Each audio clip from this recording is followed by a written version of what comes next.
Acceleration. When you observe the motion of an electric train, you find that the train increases its speed while leaving the platform, so it has an acceleration. Train travels with this high constant speed until it reaches the next station, and there is a decrease in the speed when it reaches the next station, so it has a retardation. And finally, the train stops. Acceleration of a body is the rate of change of its velocity with time.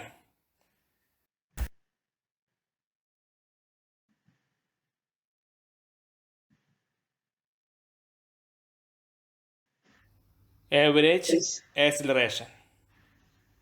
Consider a car starts from rest and increases its speed.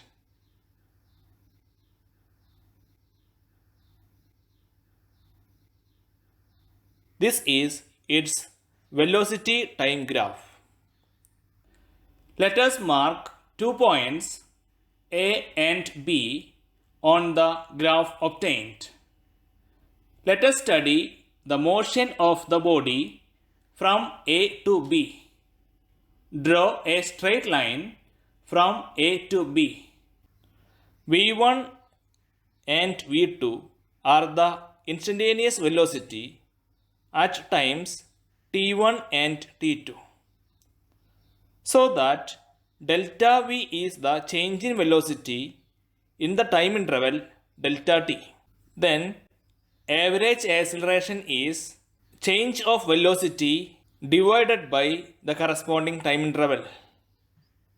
That is, average acceleration equals v2 minus v1 divided by t2 minus t1, which equals delta v divided by delta t, equals slope of the line connecting from initial to final points.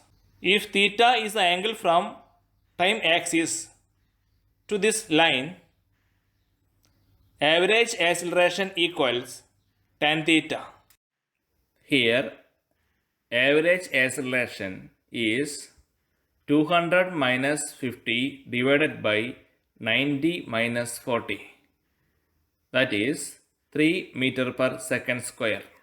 The acceleration at that instant or instantaneous acceleration is defined as the time limit of the average acceleration as the time interval delta t becomes very small. In differential calculus, the right side of the equation is known as derivative of v with respect to time. It represents the rate of change of velocity with respect to time at that instant of time. We can obtain the instantaneous acceleration either from velocity time graph or numerically using differential calculus. First, we can discuss about the calculation of instantaneous acceleration from velocity time graph. Mark the point P on the graph at which the instantaneous acceleration of the body has to be found. We mark 2 points P1 and P2 on the either side of the point P, join points P1 and P2 and find delta V and delta T. When delta T is reduced, delta V also reduces.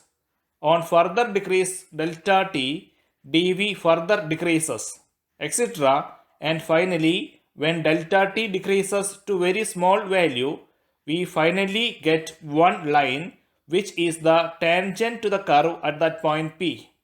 The slope of this tangent represents the instantaneous acceleration at that point P. The graphical method to find the instantaneous acceleration at any point is complicated. Therefore, we generally use the numerical method using calculus for finding the instantaneous acceleration at any point. Uniform acceleration.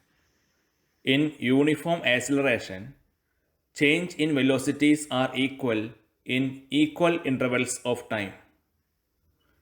A car starts from rest and acquires a velocity of 10 meter per second in each second.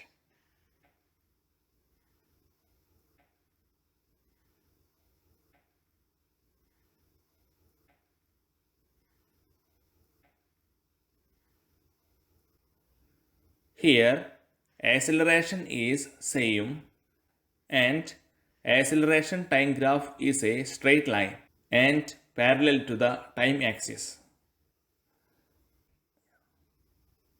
Average acceleration in 0 to 3 seconds is also 10 meter per second square.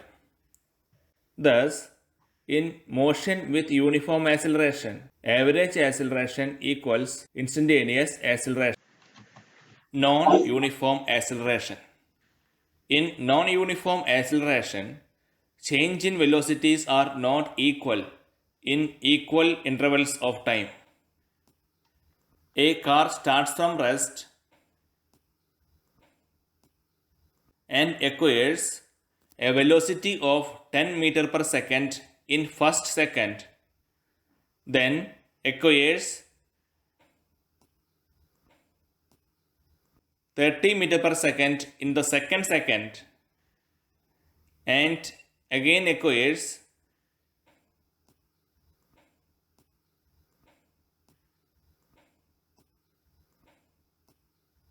60 meter per second in third second. Here, acceleration in first second is 10 meter per second square. Acceleration in second is 20 meter per second square, and acceleration in third second is 30 meter per second square. So here instantaneous acceleration is not same. So acceleration time graph is a straight line but not parallel to time axis.